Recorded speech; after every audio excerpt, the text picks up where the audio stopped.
the water's up a little bit because it was raining the other day, so you've got quite a flow coming down, and there's a fallen tree above us, and the water is gushing over the top of this fallen alder, and that is such a lovely hypnotic sound.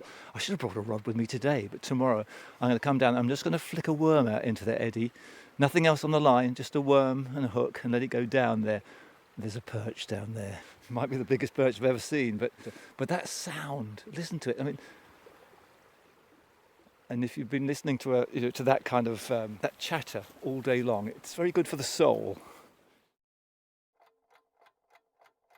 Welcome to The Ways of Water, a podcast series exploring our English waterways through the arts, ecology, industrial history, well-being, and the deep mysteries of water itself.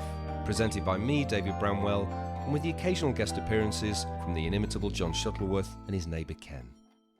My guest for this podcast is Chris Yates, a countryman and much-loved author of nearly 20 books on fishing and nature.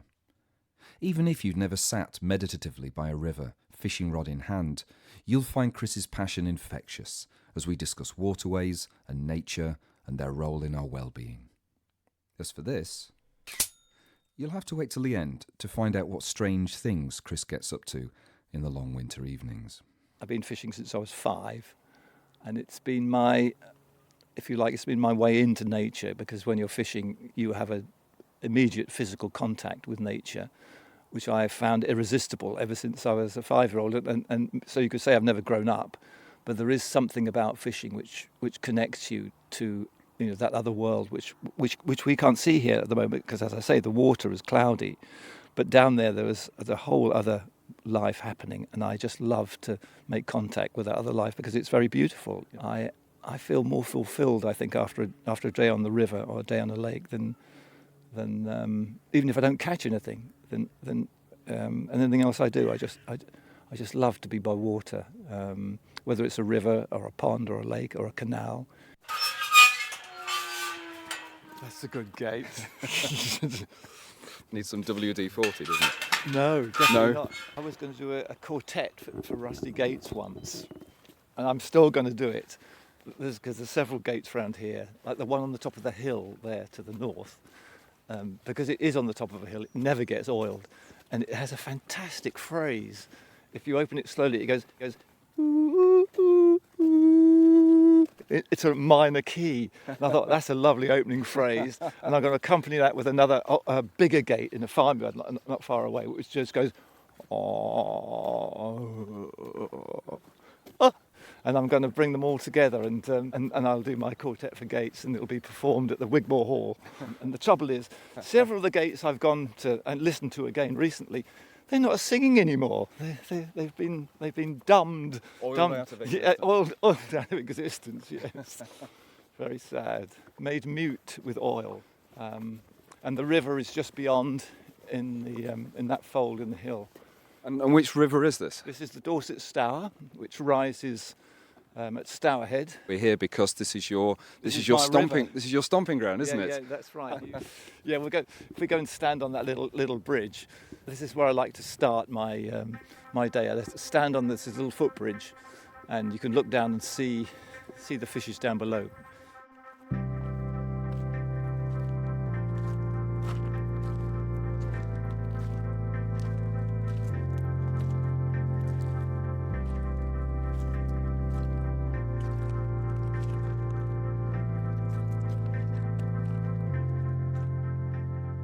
How can one get bored? I mean, here, for instance, we've just walked down the river from the bridge, and we've just come to this spot where there's a kind of like a hairpin bend. The river comes down, swirls around that line of willows under the high bank on the far side here, and then doubles back. There's birds in the willows everywhere. I could sit here all day and just watch the way that current's working, that far bank, and waiting to see what's going to appear from under that overhanging willow there. There's bound to be stuff in there. Even in the middle of winter, there's life going on here. So it's a lovely thing just to be by a river and allow yourself to be drawn into it without falling into it, Yeah. Which of course it does happen occasionally. I have fallen into rivers several times. Luckily, always got out again. Hopefully not on a day as cold as today. No, I wouldn't. I've never fallen in the winter. I'm always a bit more cautious in the winter. It doesn't matter so much in the summer.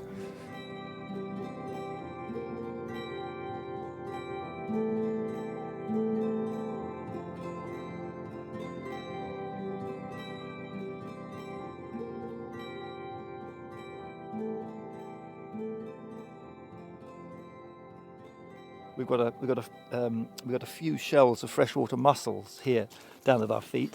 In fact, if you look, it's like a little purse, and that's a sign that otters have been down here. A lot of the river bed here is covered in these mussels, and they're very good eating.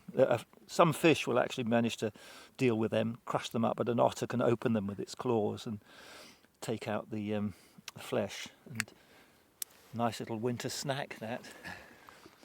And in here, I mean, you see there's a bit of a flooded bank here where the grass has been flooded. We've got gravel.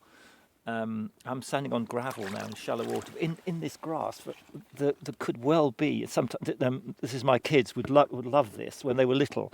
They're not little anymore, but they would come down and they would run their fingers through this flooded grass, and very often a minnow or a gudgeon or a miller's thumb or a loach would come dashing out, and they'd catch it. So your kids enjoy spending time by the water as much as you did then? Oh, definitely, and they still do.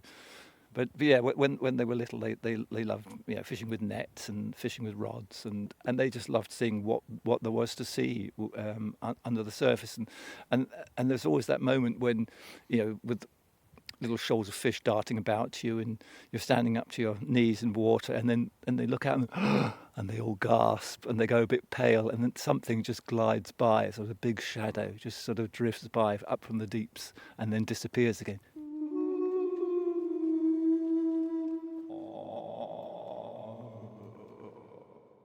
In our past, we used to sit by the fire of an evening and stare into the fire, which I think would stir our imagination.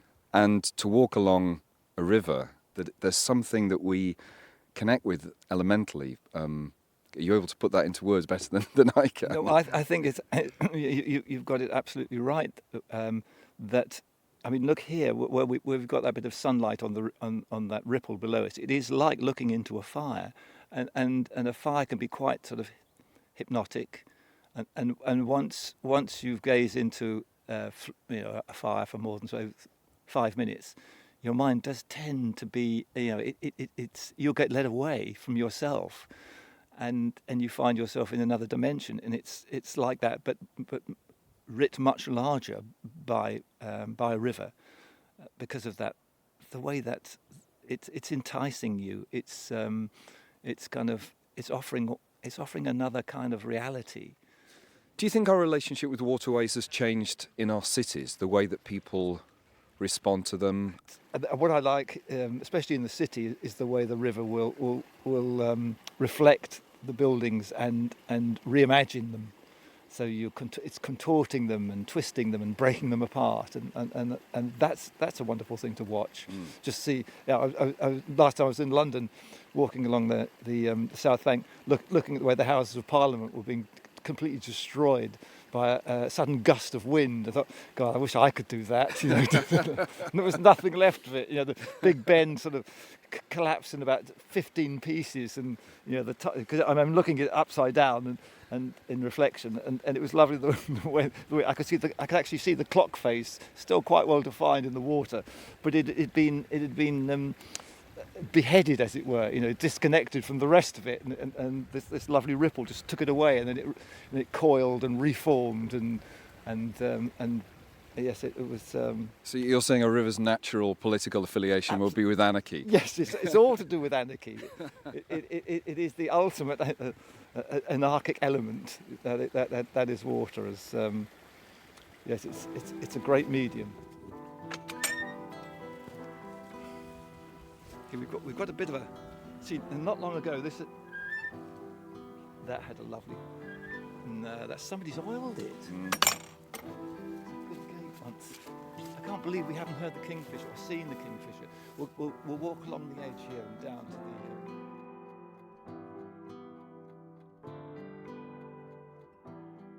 What are your thoughts on the river as a metaphor, a symbol for the mind, for imagination? Do you think there's something in that, and do you think that's part of the reason why we like walking by rivers, because there's some connection there? I think it's a very obvious connection, a very natural connection. I think that's why people do feel becalmed in a good way, by water. It's why people like to sit on a beach in their thousands, or lean over a bridge and just gaze into the water without saying too much. They're getting something from the water which they can't put into words, but it's happening within them, and even as they walk away, they know they've been in another dimension for a moment, and the water has created that appeal with me. Long before I ever caught a fish, it was the water that drew me to the village pond, and I would just love to sit by it, just watch the way, the look of it, and the way it contorted the world through reflection, and then what it showed me about the life that was below the surface, which I found very dramatic and very exciting. But it also seems to speak to us, because we are born, we become life in fluid. We are in the womb. We were in water. We were in water for all our earliest days when we were forming into the familiar shape we eventually turn into. That's where we started, and that leaves a very profound echo, always running through us. And which is why when we come back to water, we come back to where we began. We're kind of looking at us in a way.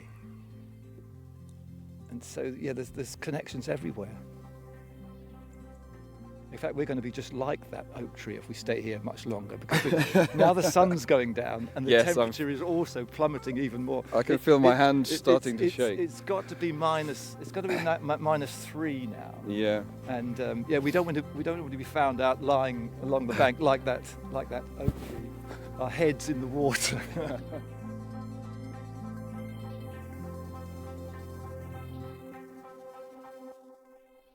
Chris, the kettle's boiling away in the background. We've got the fire lit. The promise of crumpets is imminent. But you've got something in your hand which is to keep you entertained in the long winter nights. Is that right?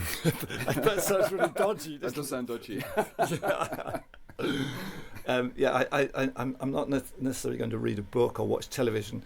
I want something a little bit more exciting to do. So I've got this blowpipe, which is about 3 foot long. It's a metal tube, and I've got explosive darts, and hanging over the Inglenook fireplace is a small bell, and the whole point is to stand back here nearly 30 feet and give or take 20 feet. Give or take a few more, and you've got to try and ring the bell with an explosive dart. So here we go. Oh, a miss. Right, that's the marker. Not bad at all. We got a bit of a ring. Let's just try one more. Ring. That was a bit of a glancing blow. That's the one. That means that I'm now allowed to have a pot of tea. But I've got to hit the bell first with a blowpipe. And obviously, what can't be seen on the podcast is the explosion of light as well as the dart hits the bell. Every family should have a blowpipe. It's a wonderful sport and very accurate. It's also good for keeping the rats away, and also cats and neighbours who don't want to. Well, it just remains for me to thank my guest and. Oh, hang on, that sounds like the post. Excellent. Another cassette from our old friend John Shuttleworth. And of course, Ken Worthington.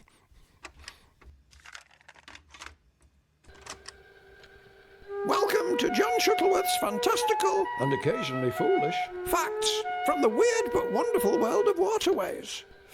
Thanks, Ken. You're welcome. In 1912, a cow named Buttercup fell into the Leeds and Liverpool Canal by the southern portal of the Foul Ridge Tunnel. What happened next? She mewed, "Help, I can't swim." On the contrary, Rather than clamber out, as you might have expected, Buttercup chose to swim the whole 1,640 yards to the northern end, where she was revived with brandy by drinkers in the nearby hole-in-the-wall pub. Pictures in the pub commemorate the occasion. Did she get a mile certificate? Oh, don't be silly, Ken. Well, for that she'd have had to swim a further 120 yards. Remember, a mile is 1,760 yards, Ken. Oh, yes. Sorry, John, I forgot. No worries, Ken. I mean, she may have been given a 1,500 metres badge.